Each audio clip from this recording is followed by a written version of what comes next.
Welcome to the Clear Gun Show. I'm your host, Dr. G, with a PhD. Since spring of this year, we've been promised that if we just followed what they said, if we just got the darn shots, if we just put the mask on for just 2 weeks, for just 4 weeks, for just ever, things would go back to normal. Well, I'm sorry to say, guys, but I guess we just weren't good enough.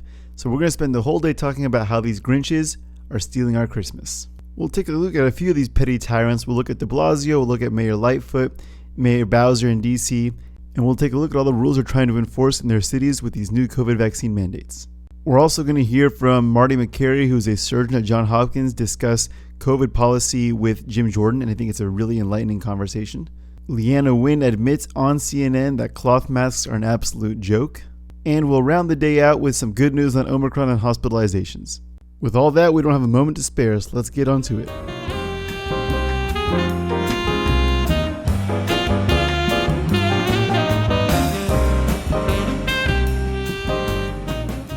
Well, Merry almost Christmas, folks, and what better way to rein in the holidays than hearing Dr. Fauci talk about what boosted people can and can't do, especially in terms of Christmas parties. Now, one of the questions that Dr. Walensky and I and Dr. Murthy and others get asked very frequently is that right now, as we get to the Christmas holiday and the New Year's, would it be safe for individuals who are vaccinated, who are boosted, to get together with family in the setting of the home? The answer to that is yes. An extra level of protection would be the testing that Dr. Walensky measured. But I want to make sure this is not confused with going to a large gathering. And there are many of these parties that have 30, 40, 50 people in which you do not know the vaccination status of individuals.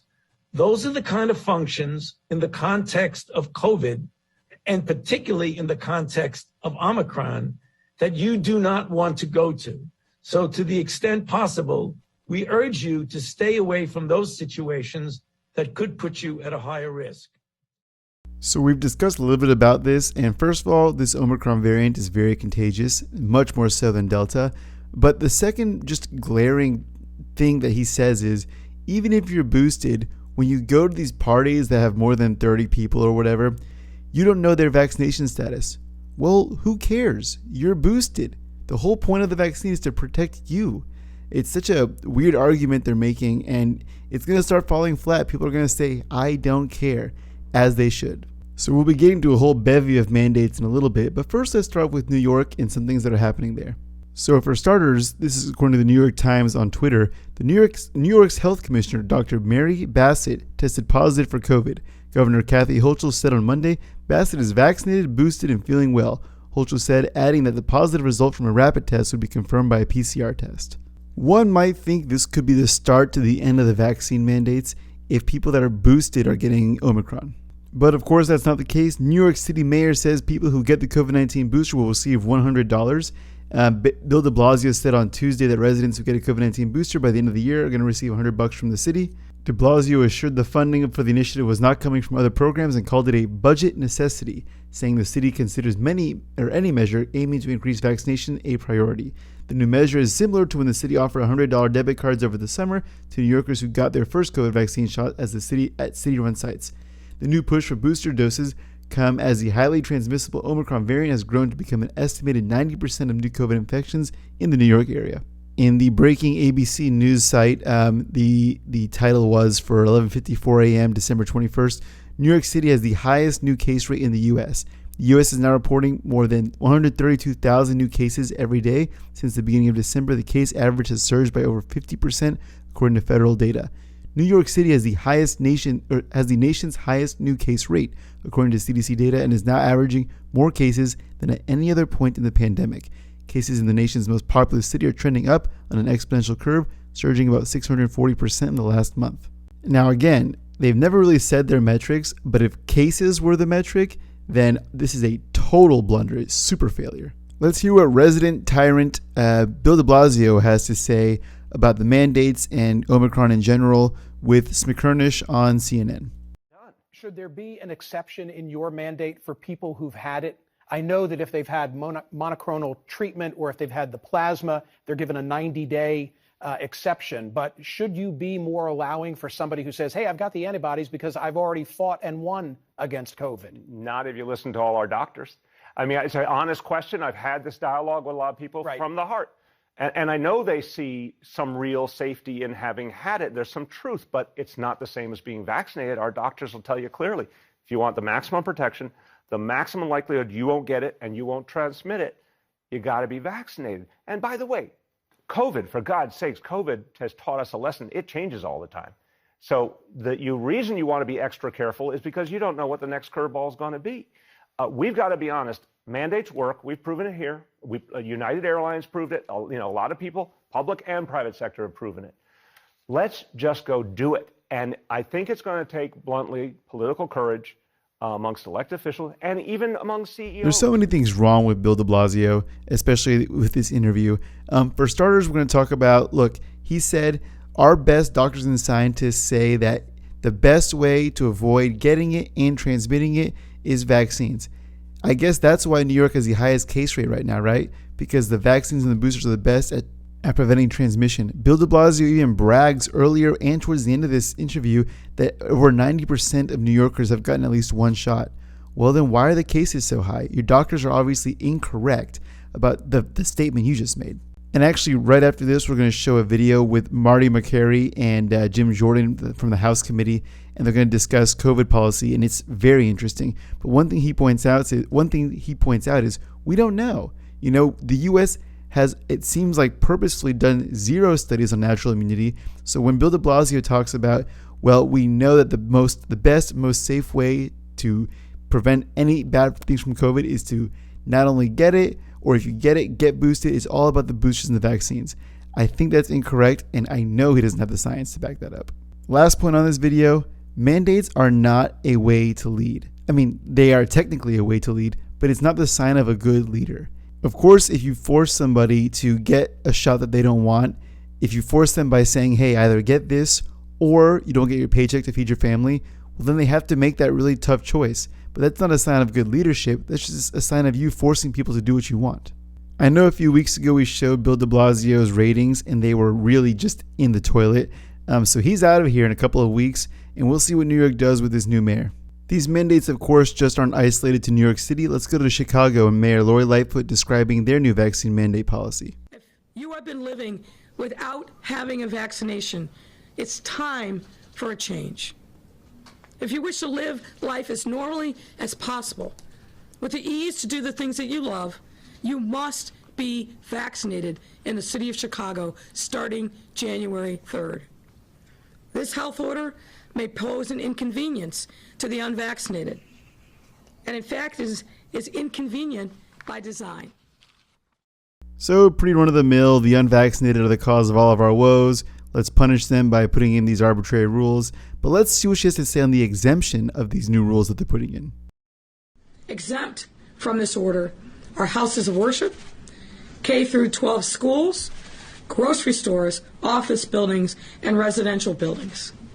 Now, that doesn't mean that people who are in control of those spaces shouldn't themselves affirmatively take precautions. But for now, this order doesn't cover those venues. Also exempt are any individuals entering an establishment for less than 10 minutes for the purpose of merely ordering food or drink. So if you're going in that coffee shop to pick up and go, you don't need to show proof.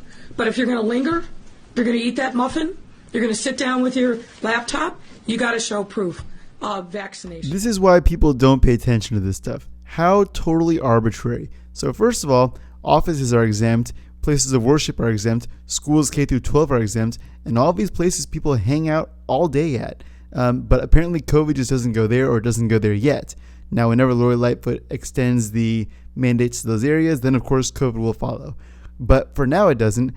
And what was crazy was her description at the end of the coffee shop. If you go in for 10 minutes, she said, 10 whole minutes you go in there and just hang out and grab your coffee and go, you don't need to show any vaccine passport. But if you want to sit there, if you want to enjoy your coffee there, if you want to use your laptop there for more than 10 minutes, then you have to show a vaccine ID. This just is so arbitrary, it's laughable. But like we said, they're not alone. Let's go to Boston. Today we're announcing that Boston will be implementing a requirement for proof of COVID-19 vaccination for certain indoor spaces, which we're calling our Be Together initiative. Be Together will require proof of vaccination to enter indoor dining. Well, three categories, just so you can keep the count. First, indoor dining, including bars and restaurants. Secondly, indoor fitness venues, such as gyms. And third, indoor entertainment, recreational, and event venues, such as theater shows or sports games. Starting January 15th, customers or patrons ages 12 and up and employees at these locations will be required to show proof that they've received at least one dose of the vaccine, and this will phase into requiring 2 doses on February 15th. We're also setting dates for children to be vaccinated to enter these spaces beginning in March. So it doesn't matter if you've had it or not or whatever, you need both doses to go and do any of the activities in Boston that she said. And of course, she already admitted that that list is going to grow, especially with the addition of kids in March. And I guarantee you a bunch of other venues are going to be added onto that list. But what's going to happen when Dr. Fauci or some of these other officials decide to change the definition of fully vaccinated to 3 doses or to actually include the booster? Are all the people that had 2 doses going to be excluded again? They've made COVID a running timeline instead of something like the flu, which the flu has obvious seasons.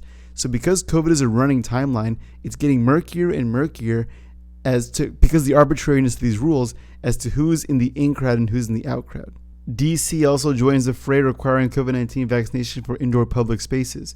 So DC is soon going to require proof of COVID vaccination to enter a number of indoor places, according to the mayor on Wednesday. So beginning January 15th, patrons over the age of 12 will need to show proof of at least 1 dose of the COVID-19 vaccine to enter places including restaurants, bars, nightclubs, theaters, or gyms. Negative coronavirus tests will not be accepted. Beginning February 15th, patrons must be fully vaccinated with 2 doses of an mRNA vaccine or a single dose of Johnson & Johnson shot. DC officials emphasize the requirement is for patrons only, not for staff. The new rules will not require booster shots. So no negative tests. So even if a person was unvaccinated, had a negative COVID test, they couldn't participate in society. It just makes no sense.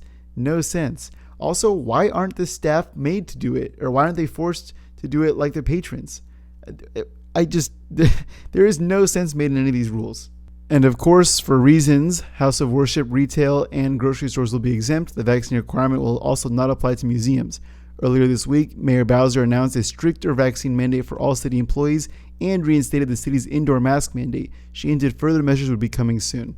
All of this happens in similar fashion to New York as DC has broken its own daily coronavirus case count record multiple times over the past week. The vaccine requirements align DC with other cities that have already implemented or recently announced a vaccine requirement, such as New York, Chicago, Philadelphia, and Boston. We've done a few of those. Businesses will be required to check for a copy of a vaccine record, like a photo or a printout or a verification app. Here's the quote from Bowser. If you're a resident who is not yet vaccinated but wants to continue to enjoy these activities, now's the time to get vaccinated. Interesting there also that she included the indoor mask mandate was coming back. Now again, every single time this happens, they never specify the quality or type of mask. Let's hear what Leanna Wen, a doctor who has spoken many times on CNN about COVID-19, has to say about masks. We should be keeping the events that are safe and also the events that have fun for people too. We can't be canceling everything, especially if we're going to be living with COVID for the foreseeable future. I would say that if you choose to go, make sure that you're vaccinated and boosted. Make sure that you're wearing a mask, even though it's outdoors. If there are lots of people packed around you, wearing a 3-ply surgical mask. Don't wear a cloth mask. Cloth masks are little more than facial decorations. There's no place for them in light of Omicron. And so wear a high-quality mask, at least a 3-ply surgical mask. And if you're going to be visiting elderly relatives or immunocompromised people after, wait 3 days, get tested, and then see those vulnerable people. Well, welcome to the team, Leanna. It's been a while. We've only been saying that here since this show started, and I'm talking about way back in August and before then. I even did a video back over the summer breaking down all the masks, random clinical trials, and all that stuff. And it's clear that cloth was doing literally nothing. But for months, and this is actually the first time I've heard an official talk about it in this way, that the cloth masks do nothing, but they don't. So good on her for joining us, and let's keep up this actual scientific discourse. Which masks work? Now, that being said, those 3-ply surgical masks aren't that much better either. It's better than cloth, but I mean, almost anything's better than cloth. So the discussion is really going off the rails, and the masking doesn't work that well.